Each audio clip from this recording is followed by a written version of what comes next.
yang sakit atau yang izin? Siapa? Dia kenapa? Sakit?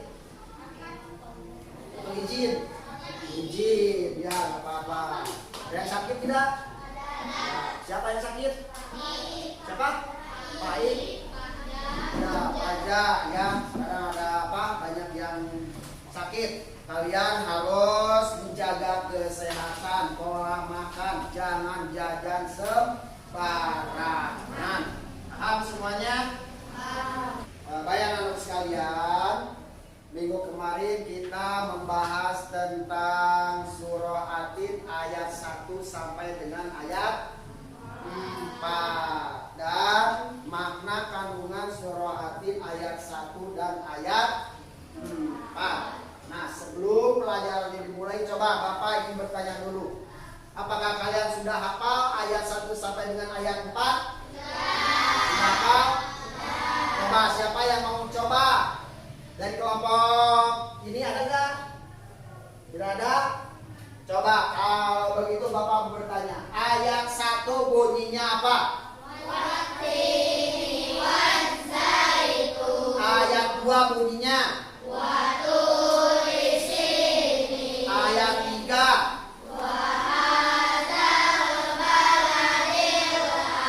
Ayat 4.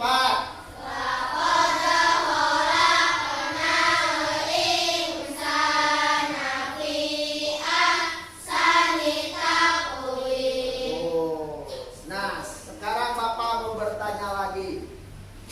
Dalam surah At-Tin, Allah bersumpah atas nama 3 nama.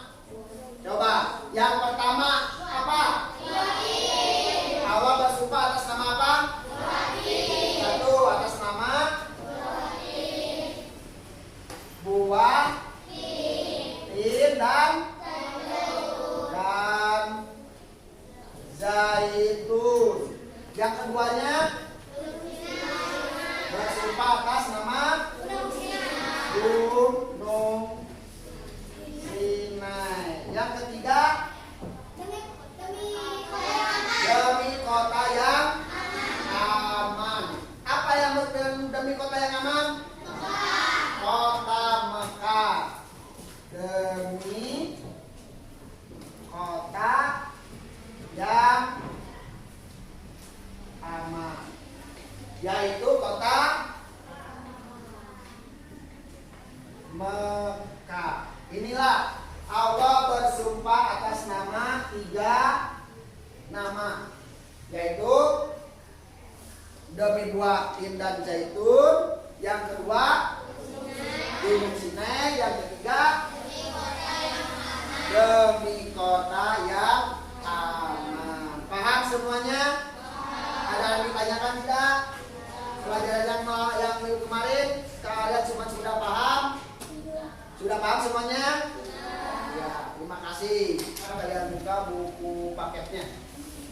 Ya, buku paketnya. Sekarang kita akan mempelajari menghafal Quran surah At-Tin melanjutkan yang minggu kemarin, yaitu surah yang ke-5 sampai dengan ayat 8. Ya. Nah, sekalian, untuk tujuan sekarang, pembelajaran kita sekarang, yaitu kita Bapak akan memberikan pelajaran agar kalian bisa mengartikan Quran surah At-Tin ayat 5 sampai dengan ayat 8. Terus menjelaskan maknanya. Setelah mengartikan, kalian harus bisa menjelaskan makna kandungan surah At-Tin ayat 5 sampai dengan ayat 8. Terus menentukan makna surah At-Tin. Dilanjutkan menelaah makna surah At-Tin, terus menyimpulkan surah At-Tin dari ayat 5 sampai dengan ayat 8. Dan yang selanjutnya kalian harus bisa membuktikan hafal ya. Hafal surah At-Tin ayat 5 sampai dengan ayat 8. Nah, sekalian, sekarang kita langsung ke materi. Kita menghafal surah At-Tin ayat 5 sampai dengan ayat 8. Bagaimana caranya supaya kita mudah menghafal? Berarti kita harus membacakan secara berulang-ulang. Minimal 3 kali atau 5 kali. Insya Allah kalian pasti akan hafal. Itu Bapak akan mencontohkan dulu. Nanti kalian ikuti ya. Paham semuanya? Ya, perhatikan ke depan. Mulai dari ta'awudz. A'udzu billahi minas syaitonir rajim. Karena ini di tengah ayat, kita bisa dengan ta'awudz saja. Ayat 5 nih. Radadnahu asfala safilin. Sekali lagi. Radadnahu asfala safilin. Coba kalian ikuti. 1, 2, 3. Radadnahu asfala safilin. Coba diulangi kembali. 1, 2, 3.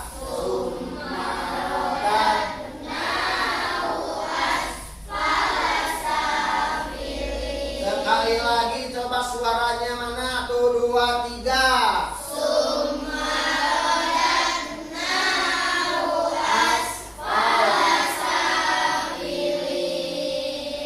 Hafal ayat 5? Betul hafal? Coba sekali lagi 1, 2, 3.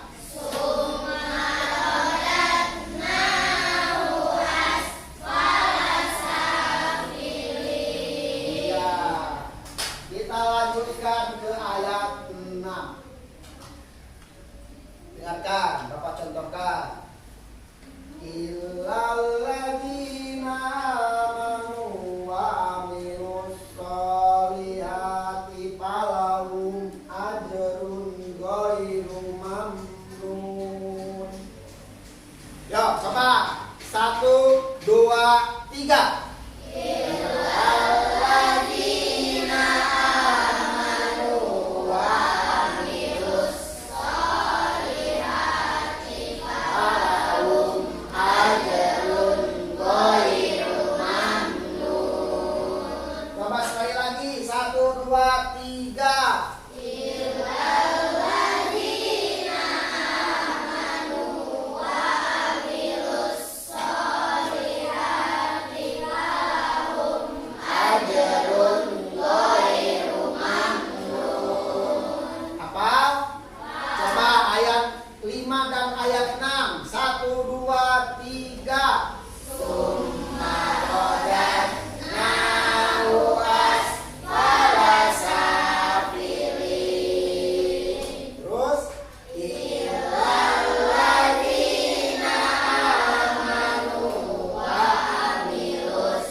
Fama yukadzibuka ba'du biddin.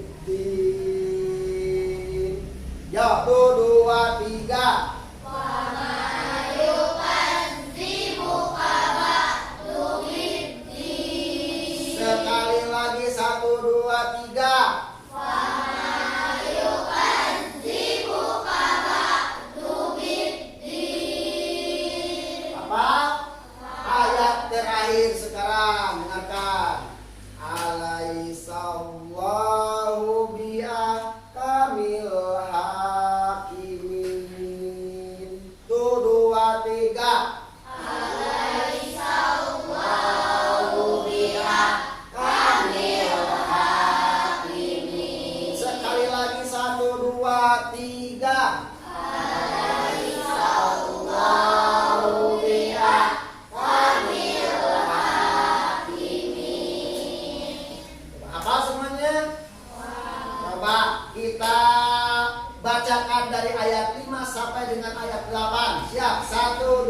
tiga.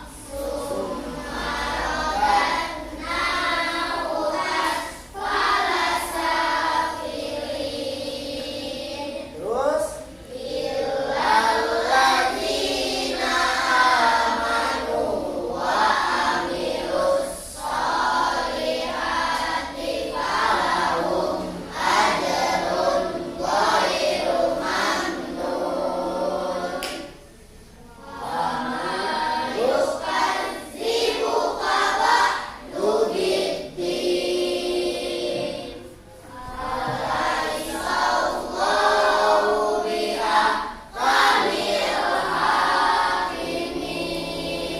baik sekalian, barusan kalian sudah menghafal. Bapak mau coba nih.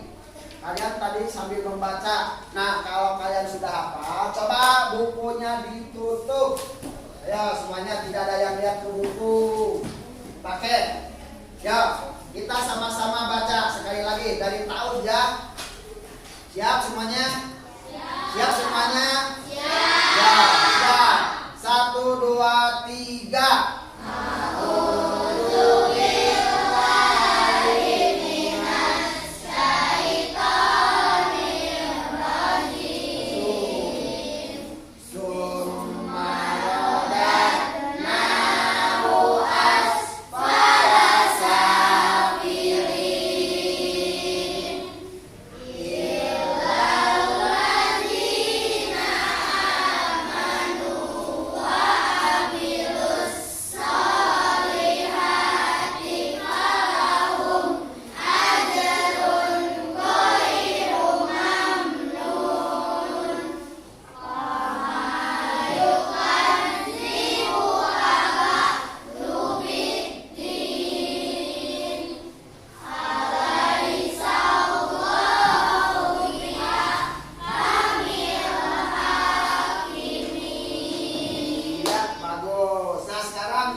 Siapa yang berani ke depan sendiri?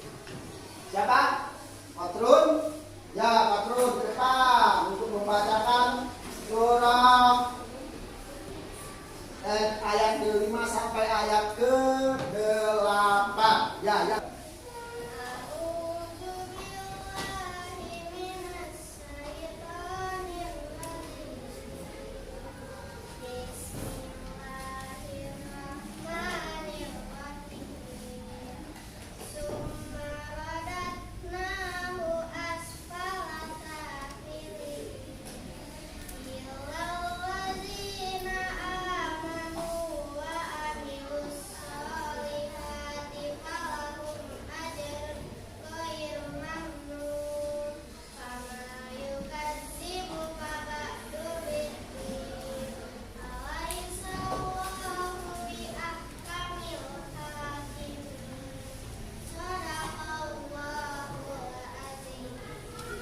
Alhamdulillahirabbil alamin. Ya, tepuk tangan buat Patrun. Hafal ya dari ayat 5 sampai dengan ayat 8.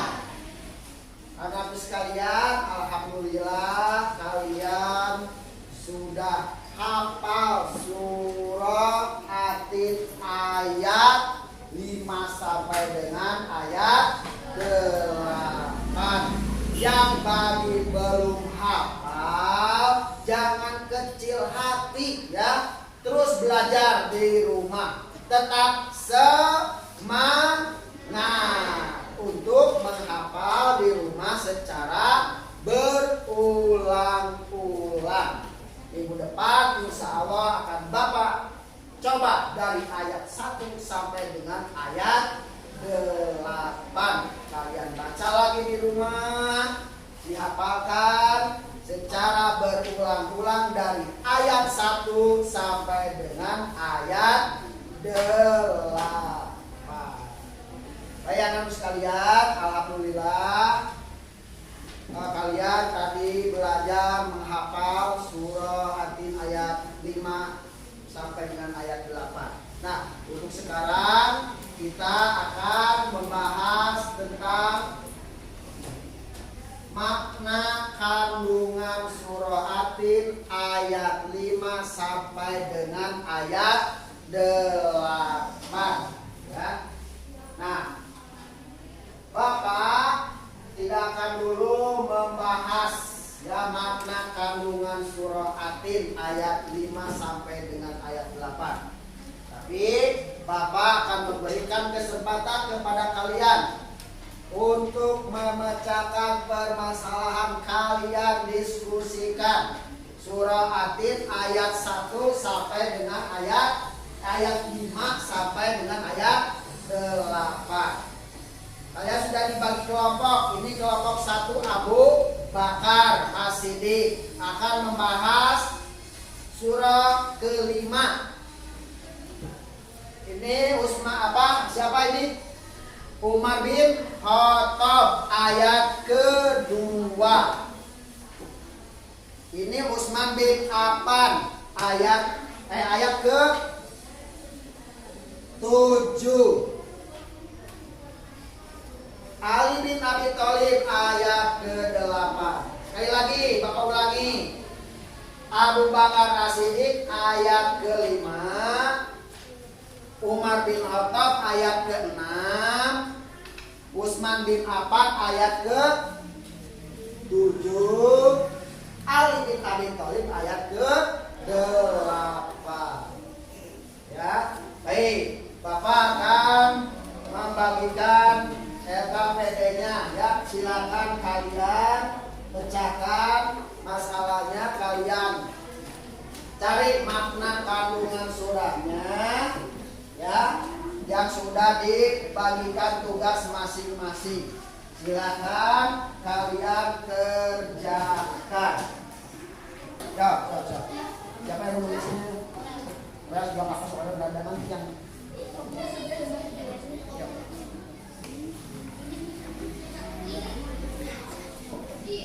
ya, ayat 5 ya. 5 yang ini silakan kalian diskusikan ayat kelimanya semuanya ya. Apa makna kandungannya, apa nanti akan dipresentasikan oleh kelompoknya masing-masing ya.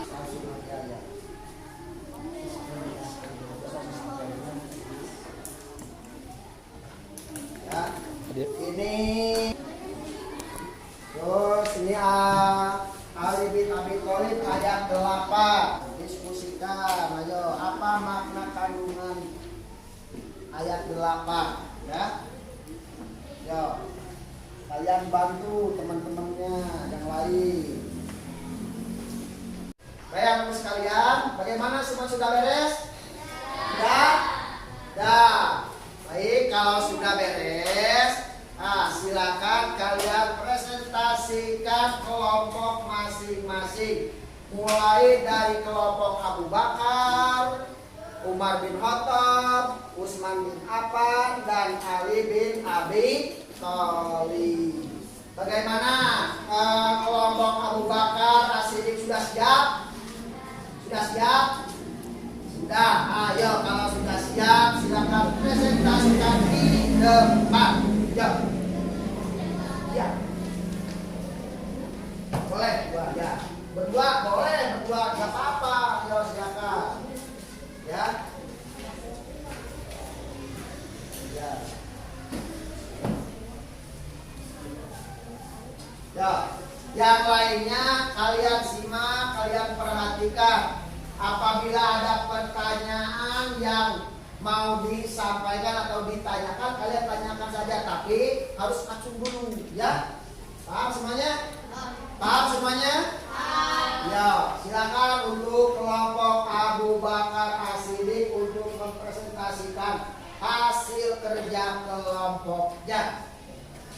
Assalamualaikum warahmatullahi wabarakatuh. Waalaikumsalam warahmatullahi wabarakatuh.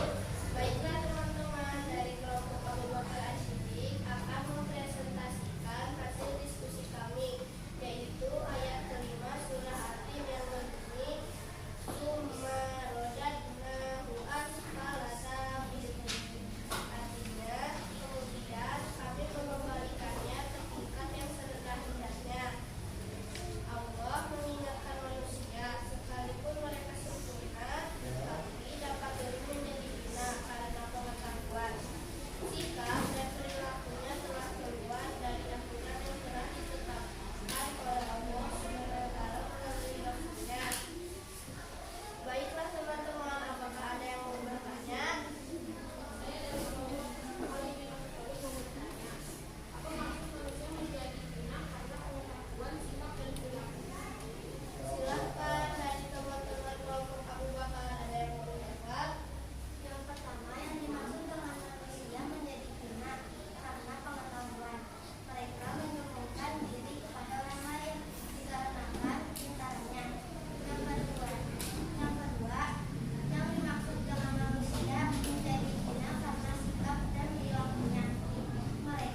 pertanyaannya tadi? Apa maksud dari manusia menjadi hina karena pengetahuan dan sikap perilakunya? Tadi sudah dijawab oleh kelompok Abu Bakar ya. Bagus ya. Bagus jawabannya. Pertanyaannya juga bagus. Yuk kita kasih tepuk tangan dulu. Ya. Anak sekalian, barusan kalian semuanya sudah mempresentasikan hasil kerja kelompoknya ya. Bagus ya. Bapak ucapkan terima kasih kalian bisa mempresentasikannya. Nah, sekarang coba kalian perhatikan ke depan ya. Bapak hanya menambah saja. Sebetulnya kalian sudah bisa menjelaskan makna kandungan surah Atin ayat 5 sampai dengan ayat 8. Ayat 5 yaitu summa radadnahu asfala safilin. Artinya apa? Kemudian kami mengembalikannya ke tingkat yang serendah-rendahnya. Nah, manusia itu diciptakan sempurna, tapi Allah akan mengembalikan ke tingkat yang serendah-rendahnya. Kenapa? Tadi sudah dijawab sama kelompok Abu Bakar As-Siddiq. Karena apa? Karena mereka menyombongkan dirinya dengan ilmu dan sikap perilakunya tidak mencerminkan, mencontoh kepada Rasulullah Shallallahu Alaihi Wasallam. Contohnya Rasulullah melarang kita untuk berbohong, malah berbohong. Nah itu Rasulullah mencontohkan kita untuk mendirikan sholat, kita tidak mendirikan sholat. Rasulullah mencontohkan kita untuk membantu sesama muslim, kita tidak. Nah, kalau seperti itu maka akan turun derajat kita ke derajat yang serendah-rendahnya. Tuh ayat 5 dan ayat ke-6. Ilal ladzina amanu wa amilus sholihati falahum ajrun ghairu mamnun. Artinya apa? Nah, kecuali orang-orang yang beriman, mengerjakan amal soleh, maka baginya pahala yang tidak putus-putusnya. Jadi hanya orang yang berimanlah derajatnya akan dinaikkan lebih tinggi. Tidak kan? Kenapa? Tidak kan? Kenapa? Nah, dengar. Orang-orang yang tidak pernah hina adalah mereka orang-orang yang beriman dan melaksanakan amal soleh. Orang yang demikian inilah akan selamat dari kehinaan dunia dan akhirat. Apa yang harus kita lakukan dalam kehidupan sehari-hari? Kita harus beramal soleh, mengerjakan pekerjaan yang diridhoi oleh Allah Subhanahu wa Ta'ala, mengerjakan apa yang diperintahkan oleh Allah Subhanahu wa Ta'ala dan yang dicontohkan oleh Rasulullah. Inilah yang disebut orang-orang yang beruntung di dunia dan nanti di akhirat. Ayat ke-7, fama yukadzibu kaba dubidi. Artinya apa?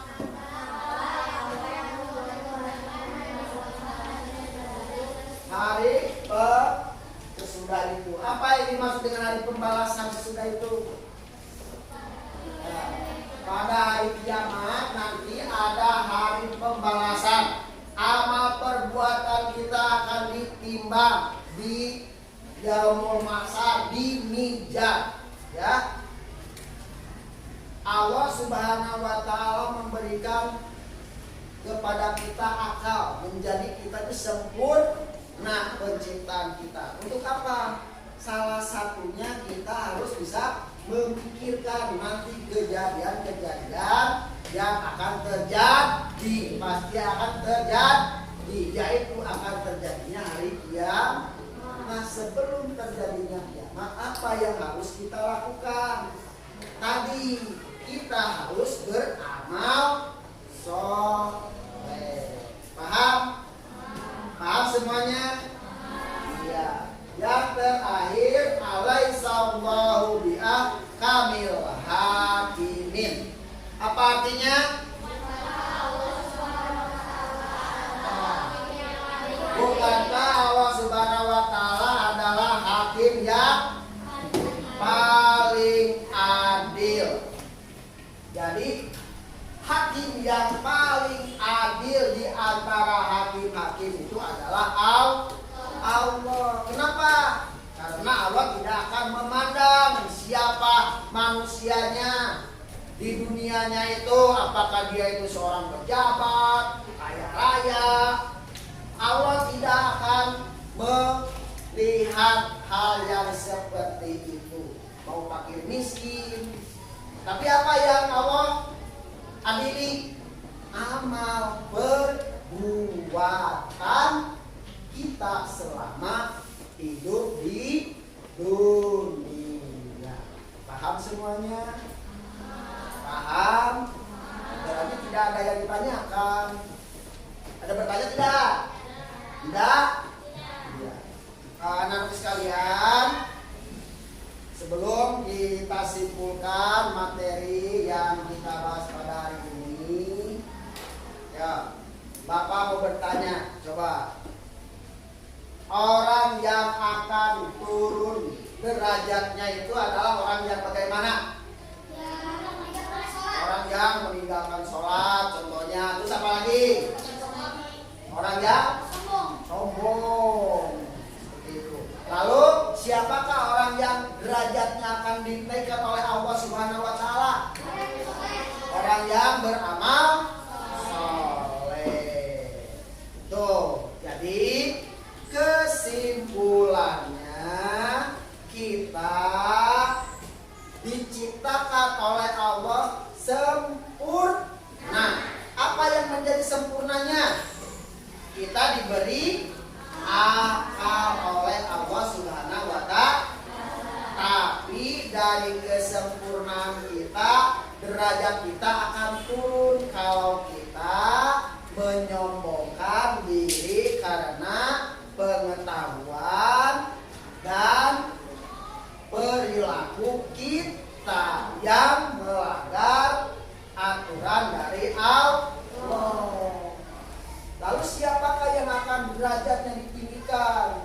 Yaitu mereka itulah orang-orang yang beramal soleh, berbuat baik selama hidup di dunia. Dan yang terakhir, kita semuanya pasti akan diadili oleh Allah. Kenapa? Karena Allah adalah hakim yang paling adil. Kenapa? Hakim di dunia pasti nanti akan dihakimi oleh Allah Subhanahu wa Ta'ala. Paham semuanya? Terima kasih. Kalau bingung paham, kita tutup dengan berdoa. Kita sama-sama berdoa. Rabbana